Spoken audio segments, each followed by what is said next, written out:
السلام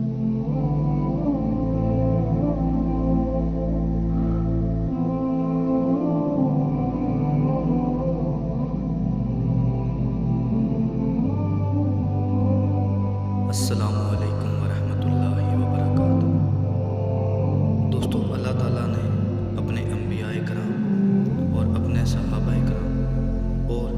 نیک صالحین لوگوں پر بہت سی آزمائشیں ڈالی ہیں، جس سے ان کے درجات کو اور بلند کیا ہے اور رہتی دنیا تک ان کا نام رہا ہے۔ اور انہی میں سید الشہداء حضرت امام حسین رضی اللہ عنہ۔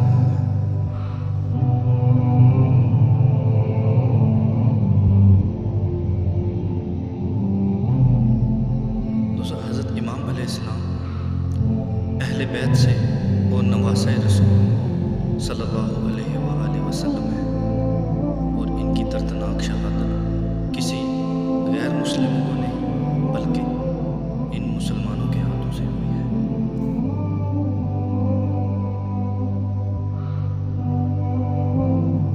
حضرت امام علیہ السلام کی فضیلت کے اندر بہت ساری احادیث ہیں،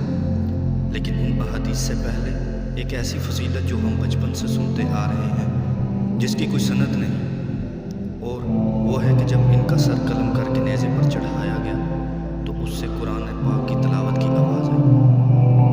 ہمارے امام حسین کو ایسی من گھڑت فضیلتوں کی کوئی ضرورت نہیں،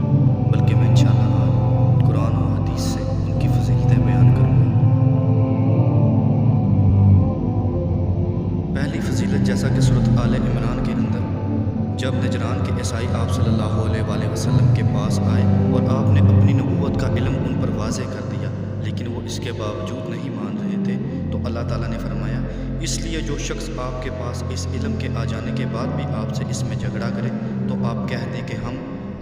تم اپنے اپنے فرزندوں کو، اور ہم تم اپنی اپنی عورتوں کو، اور ہم تم خاص اپنی اپنی جانوں کو بلا لیں، پھر ہم عاجزی کے ساتھ التجا کریں اور جھوٹوں پر اللہ کی لعنت ہو۔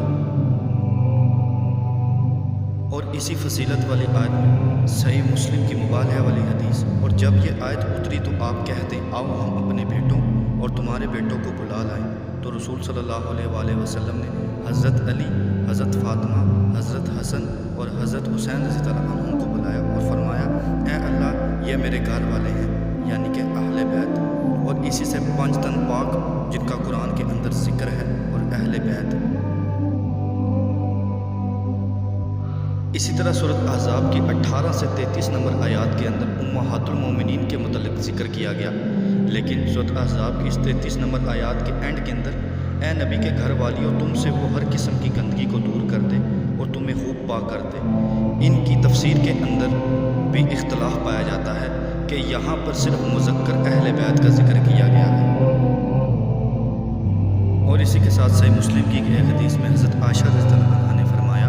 کہ نبی کریم صلی اللہ علیہ وآلہ وسلم صبح کے وقت نکلے، آپ کے جستے اطہر پجاموں کے نقوش والی کالی اون کی ایک موٹی چادر تھی۔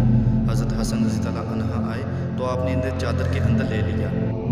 پھر حسین رضی اللہ عنہ آئے تو آپ نے انہیں بھی چادر کے اندر داخل کر دیا، پھر بی بی فاطمہ رضی اللہ عنہ آئے، آپ نے انہیں بھی چادر کے اندر داخل کر دیا، پھر حضرت علی رضی اللہ عنہ آئے تو انہیں بھی چادر کے اندر لے لیا، پھر یہ فرمایا، یہ آیت پڑھی، اللہ چاہتا ہے کہ ہر قسم کی ناشایان بات کو تم سے دور رکھے، اے گھر والوں، اور تمہیں اچھی طرح سے پاک کر دے۔ اور اسی طرح جامعہ ترمذی کی ایک اور ڈیٹیل احادیث کے اندر آپ صلی اللہ علیہ وآلہ وسلم نے فرمایا، یہ کہ ایک فرشتہ جو اس سے پہلے کبھی زمین پر نہیں اترا، اس نے اپنے رب سے مجھے سلام کرنے اور یہ بشارت دینے کی اجازت مانگی کہ فاطمہ جنتی عورتوں کی سردار ہے، اور حسن و حسین رضی اللہ عنہ اہل جنت کے نوجوانوں کے، یعنی جو دنیا میں جوان تھے، ان کے سردار ہیں۔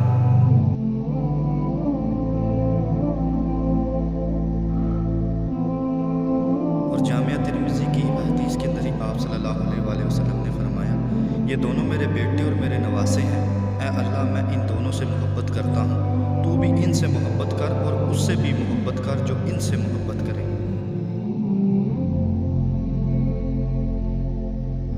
اور ایک اور احادیث کے اندر آپ صلی اللہ علیہ وآلہ وسلم جب خطبہ دے رہے تھے کہ اچانک حسن اور حسین رضی اللہ عنہما دونوں سرخ قمیض پہنے ہوئے گرتے پڑتے چلے آ رہے تھے، آپ نے ممبر سے اتر کر ان دونوں کو اٹھا کر اپنے سامنے بٹھا لیا، پھر فرمایا اللہ تعالیٰ نے سچ فرمایا اور یہ آیت پڑھی تمہارے مال اور تمہاری اولاد تمہارے لیے آزمائش ہے۔ میں نے ان دونوں کو گرتے پڑتے آتے ہوئے دیکھا تو صبر نہیں کر سکا، یہاں تک کہ اپنی بات کو روک کر میں نے انہیں اٹھا لیا، یعنی کہ خطبہ چھوڑ کر۔ اور ایک اور احادیث کے اندر آپ صلی اللہ علیہ وسلم نے فرمایا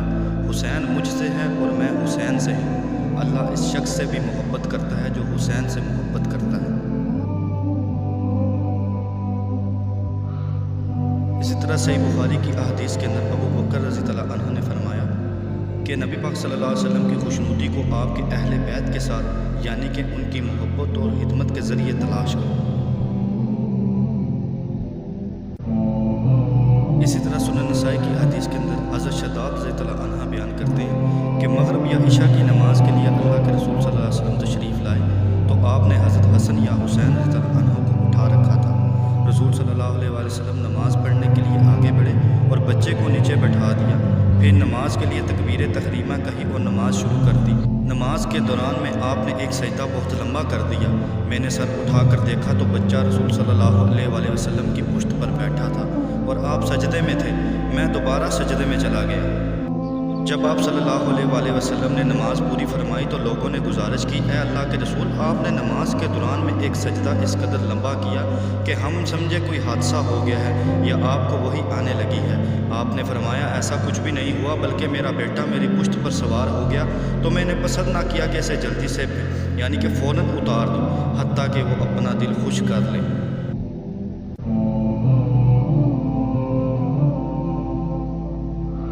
اور المستدرک حاکم کے اندر آپ صلی اللہ علیہ وسلم نے فرمایا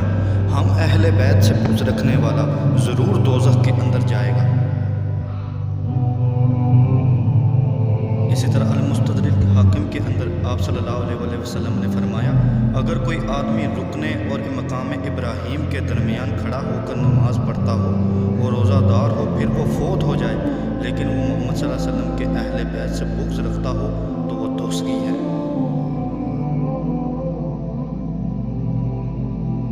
اللہ تعالیٰ ہمیں اہل بیت کی محبت